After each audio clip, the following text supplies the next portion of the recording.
হরি বল। হরে কৃষ্ণ। সমস্ত ভক্তবৃন্দের চরণে অধমের কোটি কোটি দণ্ডবৎ প্রণাম। আজ আমরা শ্রীমদ্ ভাগবত গীতার নবম অধ্যায়ের 19 নম্বর শ্লোক একটু আস্বাদন করব। ভগবান বলছেন, হে অর্জুন, আমি সূর্যরূপে তাপিত করি, মানে আমি তাপ দেই, জলকে আকর্ষণ করি, পুনরায় সেই জলকে বৃষ্টিরূপে বর্ষণ করি। আমি অমৃত, আমি মৃত্যু, আমি সৎ অসৎ, আমি ওই। ভগবান বলছেন যে এই সূর্য তোমরা দেখছো, সে সূর্যটা আমি। আমি এই সূর্যরূপে তাপিত হই, মানে তাপ প্রদান করি, আবার আমি জলকে আকর্ষণ করি, এভাবরোধ করি। তো পৃথিবীতে যা কিছু অশুদ্ধ দূষিত জিনিস আছে, যা থেকে রোগের সৃষ্টি হয়, সেগুলিকে শোষণ করে প্রাণীদের নিরোগ করার জন্য, অর্থাৎ ঔষধি ও শিকড় বাকরাদিকে যে ক্ষতিকারক অংশ আছে তা শোষণ করার জন্য, এবং পৃথিবী যে জলীয় ভাগ আছে যাতে অপবিত্রতা নোংরা আছে সেগুলিকে শুদ্ধ করার জন্য আমি সূর্যরূপে তাপ প্রদান করে থাকি। সূর্যরূপে ওই সমস্ত জলীয় ভাগ শোষণ করে পরে সেই জল শুদ্ধ ও মিষ্টি করে বর্ষারূপে প্রাণীদের হিতের জন্য, তোমাদের হিতের জন্য, আমাদের হিতের জন্য প্রেরণ করে, যাতে প্রাণীদের জীবন নির্বাহ সুষ্ঠুভাবে হয়। ভগবান বলছেন, অমৃত চৈব মৃত্যুশ্চ সদ সদ অমর্জুন। আমি অমৃত, আমি মৃত্যু। অমৃত মানে আমি জীবন, আবার আমি তোমার জীবন দান আমি করি, আবার মৃত্যু রূপে কাল রূপে তোমাকে আমি হরণও করি। আর কি বলবো আমি, হে অর্জুন, আমি তোমাকে আর কি কি বলবো? সৎ অসৎ, নিত্য অনিত্য, কার্যকারণ রূপে সবই আমি। তাৎপর্য হলো এই যে মহাপুরুষদের দৃষ্টিতে যেমন সবই বাসুদেব, বাসুদেবম সর্বম, তেমনই ভগবানের দৃষ্টিতে সৎ অসৎ কার্যকরণ সবই কে? ভগবান। কিন্তু সাংসারিক ব্যক্তিদের দৃষ্টিতে একটি অপরের বিপরীত বলে প্রতিমান হয়। যেমন আমরা জন্মকে আলাদা করে দেখি, মৃত্যুকে আলাদা করে দেখি, কিন্তু ভগবান বলছেন জন্মও আমি, মৃত্যুও আমি। আমি বর্ষা দিয়ে ডুবিয়ে দিই, আমি আবার রৌদ্র দিয়ে শুকিয়ে দিই। কেন করি? কেন? যার যার কর্মফল অনুযায়ী আমি তাকে তা প্রদান করি। যে যা চায় আমি তাকে তা দিয়ে থাকি। যেমন বাঁচা এবং মরা পৃথক পৃথক রূপে প্রতিভাত হলেও উৎপত্তি ও বিনাশ পৃথক বলে মনে হয়। স্থূল এবং সূক্ষ্ম পৃথক রূপে দেখায়, কিন্তু রজ শত তম এই তিনটিকেও পৃথক বলে মনে হয়। কার্যকরণ পৃথক রূপে প্রতীয়মান হয়। জল ও বরফকে আমরা কিভাবে দেখি? পৃথক পৃথক দেখি, কিন্তু আসলে তত্ত্বটা কি? আসলে তত্ত্বটা এক, জল। কিন্তু প্রকৃতপক্ষে জগৎ রূপে ভগবানই প্রকটিত হয়ে, ভগবানই সবকিছু হয়ে থাকেন, সবই ভগবৎ স্বরূপ। ভগবান ভিন্ন এর কোনো স্বতন্ত্র অস্তিত্ব নেই।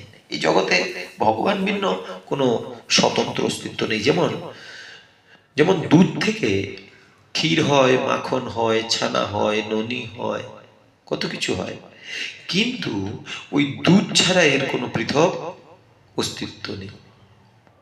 ননির থেকে দুধ হওয়া যাবে? মাখন থেকে দুধ হবে? হবে না। কিন্তু দুধ থেকে মাখন হবে। ওই রকম ভগবান থেকে আমরা সৃষ্ট, কিন্তু আমরা ভগবান হতে পারবো না। কিন্তু ভগবান বলছেন যে আমার কথা মেনে যারা চলবে, আমার আদেশ মতো যারা চলবে, তারা কি হবে? তারা মহাত্মা হয়ে যাবে। এর জন্য মহাজনরা গান বানিয়েছেন যে সাবধানে থাকো মন, হও হুঁশিয়ার, জীবন তো হয়ে যায়, নামে অন্ধকার। সাবধানে থাকো মন, হও হুঁশিয়ার। জীবন তো বয়ে যায়, আসে অন্ধকার। মানুষ দেবতা হয়, হয় অবতার। মানুষ দেবতা হয়, হয় অবতার। সাধক ভবা কহে, চেয়েও দেখো না, বারে বারে আর আশা হবে না। তো আমাদের বারে বারে আর আশা হবে না। তো এই অমূল্য দুর্লভ মনুষ্য জন্ম পেয়ে আমি যদি আমি যদি সৎভাবে সাধুভাবে জীবনযাপন না করতে পারি, তাইলে আমার কি হবে? হ্যাঁ, কাকে বলছে দেখতে? মনকে বলছে, মন তুমি কি করছো? সাবধানে থাকো, তুমি সৎভাবে সাধুভাবে জীবনযাপন করার চেষ্টা করো। কারণ এই সংসার ভগবানের সংসার, ভগবান ভিন্ন। হ্যাঁ, তাই মহাজন বলছেন, তুমি যা করে গেলে আসিয়া হেথায়,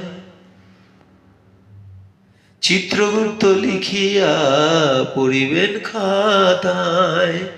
তুমি যাহা করে গেলে আসিয়া হেথায়, চিত্রগুপ্ত লিখিয়া পড়িবেন খাতায়। ও তোমার বিচার করিবে সেই বিধাতা, বিচার করিবে সেই বিধাতা। তাহার কাছে ফাঁকি ঝুঁকি কিছুই চলে না, বারে বারে আর আশা হবে না। তুমি ভেবেছ কি মনে এই ত্রিভুবনে, তুমি যাহা করে গেলে কেউ জানে না, বারে বারে আর আশা হবে না। তো সাবধানে থাকো মন, হও হুঁশিয়ার। তো আমাদের হুঁশিয়ার হতে হবে। যেমন সুতা দিয়ে তৈরি কাপড়ে সুতা ছাড়া আর কিছু থাকে না। তো এই জগৎ সংসারে ভগবান ছাড়া আর কিছু থাকে না, থাকে না, থাকে না। তাই ভগবানকে ফাঁকি দেওয়া যাবে না, যাবে না, যাবে না। তাই সেই মতে আমাদের চলতে হবে। তাই মহাজনরা বলছেন, জগৎ সৃষ্টির পূর্বে ভগবান ছিল, পরেও ভগবান থাকবে। তাইলে মধ্যকালে অন্য কে থাকবে বলুন? সৃষ্টিটা যদি ভগবান করেছে আর অন্তিমেও যদি ভগবানই থাকবে, তাহলে মধ্যখানে ভাবছি আমি আছি, আমি জ্ঞানী, আমি বুদ্ধিমান, আমি যা করছি তা ঠিক, আমার মন যা চাইছে তা করা ঠিক। মহাজন বলছেন, না, তুমি ভুল করো না, এই ভুলের প্রায়শ্চিত্ত তোমাকেই করতে হবে। ঠিক আছে? তো এইভাবে যখন আমরা বুঝবো, আমরা জানবো, ওইভাবে জীবনযাপন করব, তখন আমাদের কি হবে? আমাদের জীবনটা মঙ্গলময় হবে, ভগবতময় হবে। হ্যাঁ, নিষ্কাম হবে, পবিত্র হবে, সরল হবে, শান্ত হবে। তখন কি হবে? নির্মল মঞ্জ সোমোহে পাওয়া। ঠিক আছে? হরে কৃষ্ণ কৃষ্ণ কৃষ্ণ হরে হরে, হরে রাম রাম রাম হরে হরে। জয় শ্রী কৃষ্ণ চৈতন্য প্রভু নিত্যানন্দ, শ্রী অদ্বৈত গদাধর শ্রীবাসাদি গৌর ভক্তবৃন্দ। তাই আমার পরমারাধ্য গুরুদেব রাম ঠাকুর বলেছেন, নিজে শান্ত না হলে শান্তি পাওয়া যায় না। শান্ত কি করে হবে? কামনা থেকে নিজেকে সরিয়ে আনতে হবে। কামনা থাকলে দুঃখ অবধারিত, অবধারিত, অবধারিত। জয় রাম, জয় গোবিন্দ।